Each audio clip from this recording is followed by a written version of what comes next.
राधे राधे। जय जय श्री राधे। श्री राधिका का प्रेमो उन्माद भाग 11। जब श्री राधा रानी मेघ को देखती हैं, उफ, ये हमारी किशोरी जी कोमल से भी अति कोमल है, सुकुमारता भी जिनको देखकर लज्जा जाए, ऐसी ये सुकुमारी हैं। किंतु श्याम सुंदर जब से गए मथुरा, इन्होंने उन्माद का बाना धारण कर लिया है। ये उन्मादी हो गई हैं। प्रतिदिन नहीं प्रति क्षण श्री राधा रानी उन्माद की अनेकों डरावनी घाटियों को पार करती रहती हैं। और वो घाटियां हैं तीव्र चिंता, जागना, क्रस्ता, प्रलाप, व्याधि, असहनीय पीड़ा और मृत्यु।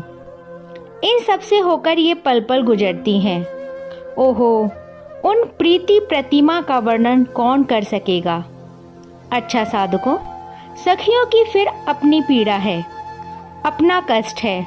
और कष्ट ये है कि सखियां तो रो भी नहीं पाती। उफ, रो ले तो कुछ दर्द तो कम हो, किंतु ये घुट रही हैं अपने भीतर ही भीतर। श्याम सुंदर तो चले गए मथुरा और वहां जाकर मथुराधीश बन बैठे, किंतु बिना श्याम सुंदर के जब श्री राधा अपने को देखती हैं, तब ये विरह जन्य दुख मृत्यु के समान हो उठता है। उस स्थिति में श्री राधा बिलखती हैं, चीखती हैं। उफ, ये दशा अपनी स्वामिनी की सखियां जब देखती हैं, तब उनका कलेजा फट जाता है। तो विधाता को मन ही मन गालियां बकना शुरू कर देती हैं, रोना चाहती हैं अपनी स्वामिनी की स्थिति पर रो नहीं सकती। रोएंगी तो स्वामिनी को कौन संभालेगा। यही रोने लग गई तो लाडली की रेख देख कौन करेगा। इसलिए सखियां अब अपना सब कुछ छोड़ चुकी हैं। आप इस स्थिति की कल्पना कर सकते हैं क्या? पूर्ण त्याग, अपने रुदन, अपने अश्रु, अपने आपा का भी त्याग। अब तो स्वामिनी की सेवा बस। और इनकी स्वामिनी की स्थिति तो आप जान ही चुके हैं। मेरे साधकों, रोइए, खूब रोइए। ये रोने की ही साधना है। ये साधना सिद्ध हो गई तो समझो आप परम सिद्ध हो गए। फिर आपको कुछ करना ही नहीं पड़ेगा। सच कह रहा हूँ। अब चलिए वही बरसाना जहाँ हमारी श्री राधा रानी बिरह के उन्माद से ग्रस्त हैं। स्वामिनी, आप क्यों महल में ही बैठती हैं? थोड़ा बाहर निकलिए ना, आपको अच्छा लगेगा। आज 10 दिन हो गए आप महल में ही हैं। ललता ने श्री राधा रानी से विनती की। सखी, क्या करूंगी बाहर जाकर? बाहर क्या है? क्या मेरे श्याम सुंदर हैं? वो मुझे दिखाई देंगे? जब वे नहीं दिखेंगे तो फिर कहाँ जाएं? और क्यों जाएं? श्री राधा रानी ने इतना ही कहा और सुनने में देखने लगी। वो ब्रिज अब कहाँ है ललता? वो रस अब कहाँ बरसता है? रस को बरसाने वाला रसिक ही चला गया, तो अब रस कहाँ? श्री राधा रानी जब बोलती हैं तो रुक रुक कर बोलती हैं। और हाँ, कोई आवश्यक नहीं, जो विषय चल रहा है उसी पर बोलें। विषय बदल भी सकता है, किंतु नहीं बदलता तो एक ही विषय है, श्री कृष्ण। सखियां चाहती हैं कि अब की ये भूल जाएं श्याम सुंदर को, पर भूलना क्या इतना आसान है? क्यों ना हम ब्रिज बीथनी में अपने प्रियतम को खोजें। ये बात विशाखा ने कही तो श्री राधा जी ने उसकी ओर देखा, मानो कह रही हो, बात तो सही है, किंतु कहाँ जाएंगे? श्री राधा रानी ने विशाखा से ही पूछा। विशाखा ने उत्साह से कहा, सांकरी खोर। ललता, ये ठीक कह रही हैं विशाखा। चिंतन करें उस स्थान में जाकर कि मेरे प्रियतम ने क्या किया था। ओहो, ये अच्छा सुझाव दिया है। श्री राधा रानी उत्साहित हो गईं। अति उत्साह में भरकर उठ भी गईं। सखियां अब प्रसन्न हैं, किंतु ललता का हृदय कांप रहा है। कोई अनहोनी ना हो जाए, मेरी लाडली ठीक रहें, वो विधाता से प्रार्थना करती हैं। विशाखा, तू ठीक बोली, यहाँ बैठे रहने से क्या प्रयोजन? घर को क्या देखना, घर की दीवारों को क्या देखते रहना? वन देखेंगे, नव देखेंगे, बादल देखेंगे, लता वृक्ष, और वहीं बैठकर अपने प्रियतम का ध्यान करेंगे। और नयन मूदते ही वो आ जाते हैं सामने। नटवर भेष उनका, कितना सुंदर भेष! ओहो, वही गले में पीतांबर धारण किए हुए चंचल छवि, और मेरे पास आकर, हे राधे, मेरी ओर तो देखो, ऐसा कहेंगे वे। पर मैं भी उनकी ओर देखूंगी नहीं ना?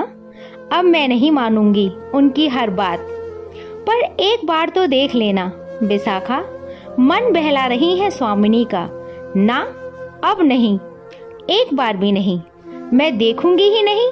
श्री राधा बोल रही हैं। फिर तो वो आपके पाँव में पड़ेंगे, विशाखा ने कहा। इस बात पर श्री राधिका जो मौन हो गईं। सखी, फिर तो उनकी ओर देखना पड़ेगा। मेरे पाँव में पड़ेंगे तो पड़े रहने देना ये अच्छा नहीं है। फिर भी ना, बड़ी जिद्दी हैं, अपनी बात मनवा कर ही छोड़ते हैं। उनसे नैन भी मिला लेना, थोड़ा छेड़ना चाहा विशाखा ने। इस बात पर श्री राधा रानी मौन हो गईं। वो खो गईं, मानो उनके नैन मिल रहे थे। सांकरी खोर, सांकरी खोर का अर्थ होता है संकुचित मार्ग। दो पर्वत के मध्य एक मार्ग है जो अत्यंत संकुचित है, बहुत छोटा मार्ग है। पर्वत में हरी तिमा छाई हुई है। वहीं जाकर श्री राधा जी बैठ गई थीं। सखियां भी उन्हें घेर कर बैठ गई हैं। शीतल हवा चल रही है, नभ में बदरा छा गए हैं। बदरा को छाया हुआ देख श्री राधा जी पूछती हैं, क्या वर्षा ऋतु आरंभ हो गया है? ललता सखी हाँ में सिर हिलाती हैं। तभी बदरा घने छाए हैं। श्री राधा जी देख रही हैं बादल को। वो पास आ गए हैं और पास श्री राधा जी का ध्यान अब कहीं नहीं है, उन बादलों पर ही स्थिर हो गया है। सखियों, एकाएक बोल उठी श्री राधा रानी। हाँ, सखियों ने भी उत्तर दिया। इस श्याम को पकड़ो, पकड़ो जरा, एकाएक बोली थी। पकड़ो इस कपटी को। कहाँ जा रहे हो? बताओ, कहाँ जा रहे हो? क्या कहा? मथुरा? मत जाओ मथुरा। कौन है मथुरा में? क्या हमारे जैसी प्रेम करने वाली हैं? बोलो, बोलो तो, फिर मत जाओ ना। ओहो, ये कहते हुए श्री राधा फिर उसी भाव की उन्मत्त दशा में आ गई थी। हम सब भोरी हैं, हे श्यामघन, हम नहीं जानती तुम्हारी चतुरता को। हम तो प्रेम करती हैं, हृदय से प्रेम किया तुमसे, पर तुमने तो कुछ और ही सोच रखा था। हमको भोरी जानकर हमारे साथ ऐसा छल किया ना तुमने। ललता सखी ऊपर देखती हैं, लंबी सांस लेती हैं, मन ही मन कहने लगती हैं, बदरा जाना, जल्दी जा। पर बदरा है, धीरे धीरे चल रहा है। छलिया, चोर, ठग अपनी मीठी मीठी बातों से हमें ठगता फिरता था। फिर श्री राधा खड़ी हो जाती हैं और उछलने लगती हैं, काले बदरा को पकड़ने लगती हैं। पर बदरा कहाँ हाथ आए? नहीं आएगा हाथ, भाग रहा है। बड़ा बेशर्म है। हमारी मान मर्यादा, धर्म, लज्जा सब कुछ हर लिया और हाथ में भी नहीं आ रहा। हट, बेकार है तू। तू तो, ललता अश्रु पहुँच रही हैं। आज आप, तुमने सीधे तू का स्थान ले लिया था।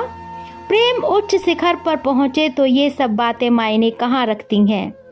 ललता, उठना, इस काले को पकड़, ये हमारे हाथों से निकले जा रहा है और ये एक बार हमें छोड़कर मथुरा गया तो फिर नहीं आएगा। पकड़ इसे, हाँ, जाने मत दे, ओहो, ये क्या आज का उन्माद तो बड़ा ही कष्टकारी है। पर बादल ही तो है वो। हवा तेज चली, तेज बादल चलने लगा और मेघ को जैसे ही तेज जाते देखा तो श्री राधा रानी पर्वत में दौड़ी और उछलने लगी। उस काले मेघ को पकड़ने पर ओहो गिर पड़ी। ललते वो चले गए, वो चले गए। हाय घनश्याम को हम पकड़ ना पाए, पकड़ भी लिया था पर अपने पास रख ना पाए। श्री राधा के अश्रुधार फिर बहने लगे, मानो पर्वत से झरने फूटे हों। अच्छा होता ना कि वो गए तो हमारे प्राण भी उनके साथ चले जाते। हे घनश्याम, इन प्राणों को भी ले जाओ, श्री राधा चिल्लाकर बोली। पर्वत ने उनकी आवाज को दोहराया, अगर प्राण यहीं रह गए तो व्यर्थ हैं, क्या प्रयोजन इन प्राण के प्राणधन बिना। श्री राधा रानी की दशा देखकर सब सखियां व्याकुल हो उठी। नहीं नहीं, सखियां ही क्यों, पूरा वन व्याकुल हो उठा। पर्वत बेचैन हो उठा। ये पर्वत कोई और थोड़े ही है, ब्रह्म है, ब्रह्मा है, स्वयं ब्रह्मा बरसाने के पर्वत बनकर बैठे हैं। ओहो, सृष्टिकर्ता व्याकुल हो उठे श्री राधा को इस तरह व्याकुल देखकर। तभी बादल फिर लौट आए और जब बादलों को लौटते देखा तो श्री राधा का मुख खिल गया। घनश्याम आ गए, सखीरी देख घनश्याम आ गए। श्री राधा फिर उन्मत्त होकर खड़ी हो गईं और हाथ जोड़ने लगीं। ऐसे जाना उचित नहीं है, आपको बिल्कुल हम लोगों की परवाह नहीं है। हे श्याम, आप इतने निष्ठुर तो नहीं थे, आज क्या हुआ, क्यों मार रहे हो हमें। चीख उठी श्री राधा रानी। बोलो, अबला का वध कहाँ उचित है, बोलो ना। अबला शरण में आई है, वैसे भी शरण आए हुए को कभी छोड़ना उचित नहीं है। उसमें भी हम तो अबला हैं, मत छोड़ो हमें, यहीं रहो, हमारे पास रहो। श्री राधा हाथ जोड़ रही हैं, कुछ नहीं कहेंगी तुमसे, यहीं रहो प्यारे। जब उधर से कोई उत्तर नहीं आया, मेघ क्या उत्तर दे। तब श्री राधा ने ललता से कहा, ललते, ये श्यामघन कुछ नहीं बोल रहे, लगता है ये नहीं रुकेंगे, तो जाने दे। श्री राधा रानी फिर ये कहने लगी, तू जा श्याम, अब जा। हाँ, सही बात है, जिसका मन ना हो उसे कब तक रोका जा सकता है। तुमको हम नहीं सुहा रही, हमारा संग तुमको अच्छा नहीं लग रहा तो जाओ जाओ। ए ललता, जाने दे यार, इसे जबरदस्ती किसी से प्रेम नहीं करवाया जाता। जाओ तुम जाओ। श्री राधा की ये दशा। ओहो ललता, अब किसी का मन नहीं है उसके सामने, रोने धोने से क्या लाभ। रोने की कीमत जो समझे उसके सामने रोना चाहिए, ये क्या समझे कि रोना कैसे होता है। हृदय को निचोड़ना पड़ता है, हृदय के घाव को बार बार कुरेद कर उसमें नमक छिड़कना पड़ता है। इसे क्या पता, ये तो आज वृंदावन में है, कल मथुरा, परसों ना जाने कहाँ। ए जा तू जा। बादल ठहर गया। श्री राधा फिर देखती हैं ऊपर की ओर। जब ठहरे हुए बादल को देखती हैं तो फिर चिल्ला उठती हैं, हे ललते, सखी, कहना इसको ये चला जाए। हम प्रेमियों को दया की भीख अच्छी नहीं लगती। प्रियतम मार दें, प्राण ले लें, वो ठीक लगता है, पर दया नहीं। हम मर जाएंगी, इसलिए ये दया कर रहे हैं, है ना। श्री राधा रानी फिर कहती हैं, भाग्य में जो लिखा है वही होगा। तुम जाओ, मथुरा की सुंदरियां तुम्हारी बाट जोह रही होंगी। जाओ जाओ, राजा मथुराधीश श्री श्री जाइए, हम गरीबों का हमारी हाल पर छोड़ जाइए। बादल आगे बढ़ने लगा तो श्री राधा ने देखा ये तो जा रहा है। वो फिर तुरंत उठ गईं। सुन, जाओ तो जाओ, पर एक बात राधा की सुनते जाओ। हम मरना चाहती हैं पर मरती नहीं हैं, क्योंकि तुम पर कलंक आ जाएगा। इतना ध्यान रखती हैं तुम्हारा। और तुम नाथ, एक बार तो कुछ बोलो। अब श्री राधा फिर रोने लगी। ऐसा क्या अपराध कर दिया इस अभागिन राधा ने कि तुम मुझसे बोल भी नहीं रहे हो? क्यों? हम ऐसे वैसी घर की नहीं हैं, कुलवती हैं।